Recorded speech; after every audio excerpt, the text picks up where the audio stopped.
What's up? How are you guys doing? I hope you're having a good week. Today, we're learning an awesome magic trick that you can do through Zoom. And trust me, this is not a terribly difficult magic trick to do, and it is pretty powerful. It's something I've done for probably 5 years now, and it combines two methods. Okay? So the two methods that are used are really classical ones. They've been done for a long time. And I'll get into the details of that. But you know what? Before I get started on that, let's talk about some important things that are going on this week. One of them is this awesome giveaway, okay? So this awesome giveaway is of the Winter Knock playing cards. All you have to do is, of course, click the first link down below to join my mailing list, and you will be entered into this week's giveaway. I already mentioned it in my other two videos, but I figured I'd mention it again and just keep people's minds, open about it so we can get as many people a part of this as possible. Also, you should be aware of my awesome new Facebook group that I created. I created it about a week and a half ago. I only have 2 people on it so far, mainly because I actually don't get a ton of views yet. I mean, sometimes I do. Some videos I have get a lot of views, other videos don't get a lot of views. Trying to figure this out. So if you participate in my Facebook group, which will be the second link down below, what will happen is you can share awesome magic videos there. And if you share videos of yourself and ask me to react to them on my YouTube channel, I will do so. I'm going to be creating reaction videos here in the future, so keep that in mind. And I'm trying to get a lot of people in on this. So I know that's going to be super big in the future. Jump on it now before other people do. Now let's get into this trick. But if you like this content, why don't you smash that like button first? And of course, subscribe if you haven't already. And if you're going to do all of that, hitting the little bell icon helps you hear all of my videos. Well, I guess not hear, but see all of my videos. Thanks for your time. Let's hop into this trick. So how does this trick work? Well, I'm going to give a simple explanation for those who have done magic for a long time, just to kind of like cut through all of the wasted time if I went through this whole thing in detail the first time. I'll come back and do the detailed explanation for the beginners afterwards, but let's just hop through on my method.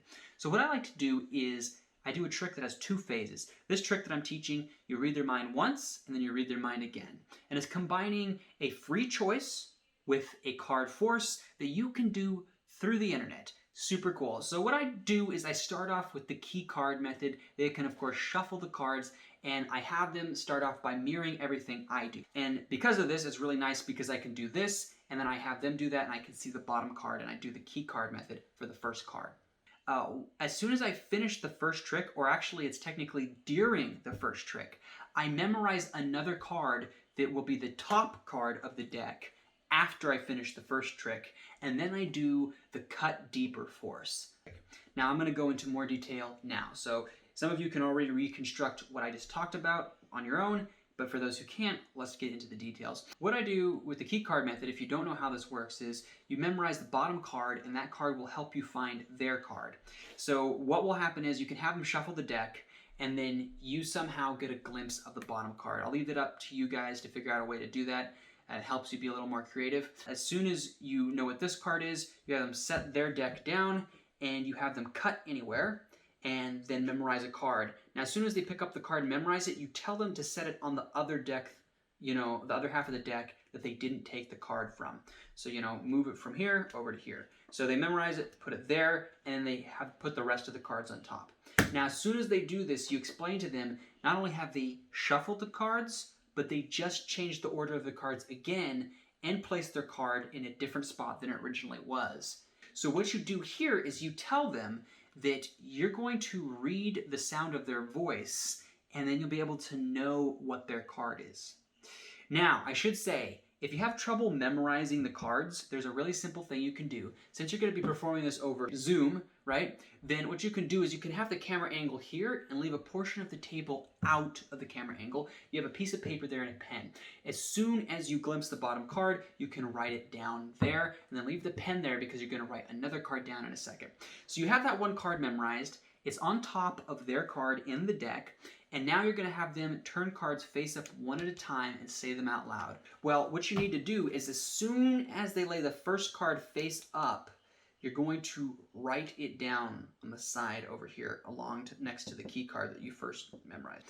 And you just have them lay down like 4 or 5 cards, and if their card isn't in those first cards, you stop them and you say, okay, you're doing really good. I'm starting to get a good image of what's in your mind. And then you have them continue, or just wait till they go through until they find your card, the key card that you wrote down, right? And as soon as they get to that card, you know the next card is their card. So what I like to do is have them stop at this point, or sometimes I'll have them continue and I'll see what their card is, all right?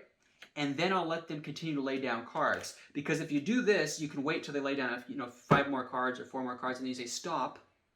The next card I tell you to turn over will be your card. Do you believe me? That's what you tell them. They'll go, of course not. And then you actually show them that you do know what their card is by saying what their card is out loud and that they've passed it. And they'll be even more impressed. And that's super cool because now all these cards are laid out. You've revealed to them their card. And now you tell them to put the cards back exactly how they were. Or you can just say, can you scoop the cards up and put them back on the deck? And just watch them carefully, make sure they put the cards back in the same order. And so as soon as they put all the cards back on top of the deck, you're ready to do the cut deeper force because you have the top card written down now. And what happens is the cut deeper force is where they cut off a small chunk of cards and flip them upside down, and then they cut off a larger chunk of cards and flip those around. And what that does is it leaves the top card as the first card underneath all the face-up cards, right? So there'll be a bunch of face-up cards. If you go to the very first card that's face down, that will be what the top card was. And so they don't know this. People who don't work with cards will not think about this, especially if you do it the way I'm going to tell you to do it right now. So what you do is you say, I'm going to have you cut. It can be at a random spot, but I want you to cut just a small number of cards. That's what you tell them. And then as soon as they start to cut them, you say, can you flip them upside down on top of the rest of the cards? And they do that. And then you say, I want you to cut a little bit deeper than you did last time, and now flip those over. You can even demonstrate this to them with your own deck of cards, right? And you have them copy you. And they do that. And as soon as they do this, you stop, and you now tell them, so I had you shuffle this at the beginning. And they go, yeah. And you say, not only that, I just had you mix up the cards even more. You cut more than once, and there's no way I could know where you're going to cut the cards, right? And they go, yeah. And you say, well, you know what's crazy? I'm going to have you memorize one card. It's going to be the first card that's face down. Go to the first card that's face down. So they go to the first card that's face down. They memorize it. And then you say, just flip the rest of the cards back over, put them together, and just mix them up. They do that, and you say, now you've mixed the cards so much, and you mix the cards before and after and all in between. You keep telling them this to build up the suspense, and then you reveal their card by reading their mind, and you will get insane reactions. People will flip. They'll be like, how? This is impossible. There's no way. People just go bonkers. So keep that in mind. That's the trick. That's how I perform it. I hope you guys get a lot of use out of this. It's a good reputation maker when you're doing, a Zoom. A nice thing about this trick, something that I like to do, is if I'm going to book a show, I can just be like, look, I can give you a free demonstration on Zoom. We'll just meet up and I'll show you some magic. It's going to be super cool. And then I can just, really impress them and get that booking. So anyways, if you like this content and you like this channel, then remember, smash the like button. And of course, subscribe while you're at it and smash that notification bell so you don't miss out on any new videos or content. And if you haven't done so already, probably want to jump on my subscriber list, the first link down below, so that you can have a chance at winning the Winter Knock deck right here. Super cool deck of cards.